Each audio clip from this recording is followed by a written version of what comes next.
കേന്ദ്ര അന്വേഷണ ഏജൻസിയായ എൻഫോഴ്സ്മെന്റ് ഡയറക്ടറേറ്റിനെ ചെവിക്ക് പിടിച്ചിരിക്കുകയാണ് സുപ്രീം കോടതി.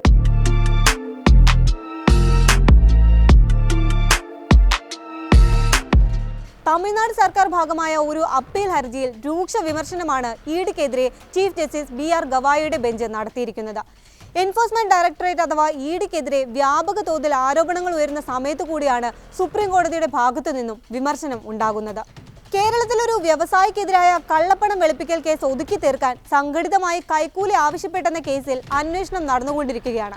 കശുവണ്ടി വ്യവസായിയിൽ നിന്ന് 2 കോടി രൂപ ആവശ്യപ്പെട്ടെന്ന പരാതിയിൽ ഒന്നാം പ്രതി ED Kochi unit assistant director Shekhar കുമാറാണ്. കേന്ദ്ര സർക്കാരിന്റെ കൂട്ടിലെ തത്തയാണ് ഇഡി എന്ന ആരോപണം വീണ്ടും ശക്തമാകുന്നുണ്ട്. അങ്ങനെയുള്ളപ്പോഴാണ് ഇഡിക്കെതിരായ പല ആരോപണങ്ങളെയും ശരിവെക്കുന്ന തരത്തിൽ സുപ്രീം കോടതിയും രംഗത്തെത്തുന്നത്.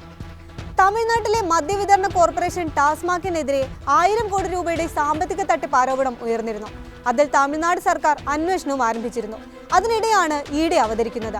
കേസ് സ്വയം ഏറ്റെടുത്ത ഇഡി ടാസ്മാക്കിന്റെ ആസ്ഥാനം പരിശോധിക്കുകയും അതിന്റെ എംഡിയെയും അദ്ദേഹത്തിന്റെ ഭാര്യയെയും കസ്റ്റഡിയിൽ എടുക്കുകയും ഒക്കെ ചെയ്തിരുന്നു. ഈ നടപടികൾക്കെതിരെ തമിഴ്നാട് സർക്കാരും ടാസ്മാക്കും മദ്രാസ് ഹൈക്കോടതിയെ സമീപിച്ചെങ്കിലും അനുകൂല വിധി ഉണ്ടായില്ല.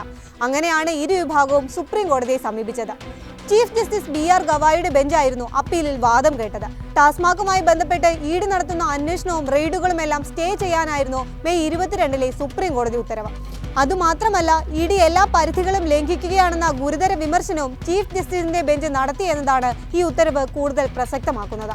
2014-21 കാലഘട്ടത്തിൽ ടാസ്മാക്കിനെതിരായ അഴിമതി ആരോപണത്തിൽ 41 കേസുകളാണ് തമിഴ്നാട് പോലീസ് രജിസ്റ്റർ ചെയ്തിരിക്കുന്നത്.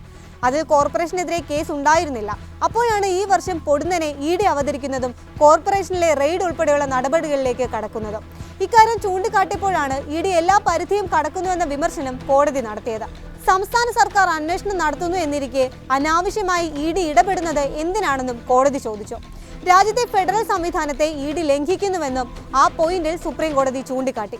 BJP ഇതര സർക്കാരുകൾ ഭരിക്കുന്ന സംസ്ഥാനങ്ങളിലെ മുഖ്യമന്ത്രിമാർ, മന്ത്രിമാർ ഉൾപ്പെടെയുള്ളവരെ വേട്ടയാടാൻ ഇഡിയെ BJP നേതൃത്വം നൽകുന്ന കേന്ദ്ര സർക്കാർ ഉപയോഗിക്കുന്നുവെന്ന ആരോപണവും ഉണ്ടായിരുന്നു.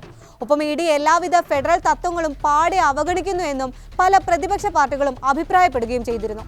അതിനെ സാധൂകരിക്കുന്നതാണ് നിലവിലെ സുപ്രീം കോടതിയുടെ പരാമർശം.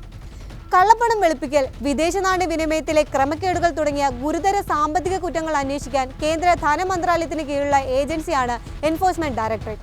ഇഡി എല്ലാ വർഷവും 100 കണക്കിന് കേസുകൾ രജിസ്റ്റർ ചെയ്യുന്നുണ്ടെങ്കിലും അവയിൽ ശിക്ഷാ നിരക്ക് വളരെ കുറവാണെന്നത് വലിയ വിമർശനത്തിനും ഇടയാക്കിയിരുന്നു. 5% താഴെ കേസുകളിലാണ് പ്രതികൾ ശിക്ഷിക്കപ്പെട്ടിട്ടുള്ളത്. ഒപ്പം അടുത്തിടെ കേന്ദ്ര സർക്കാർ പാർലമെന്റിൽ നൽകിയ മറുപടിയിൽ രാഷ്ട്രീയക്കാർക്കെതിരെ രജിസ്റ്റർ ചെയ്ത കേസുകളിൽ വെറും 1% ഇഡിയുടെ കൺവിക്ഷൻ റേറ്റ് എന്നും സമ്മതിച്ചിരുന്നു. അങ്ങനെ എല്ലാ തരത്തിലും ഇഡിക്ക് തിരിച്ചടികൾ നേരിടുമ്പോഴാണ് സുപ്രീം കോടതി കൂടി കേന്ദ്ര അന്വേഷണ ഏജൻസിക്കെതിരെ വിമർശനവുമായി രംഗത്തെത്തുന്നത്.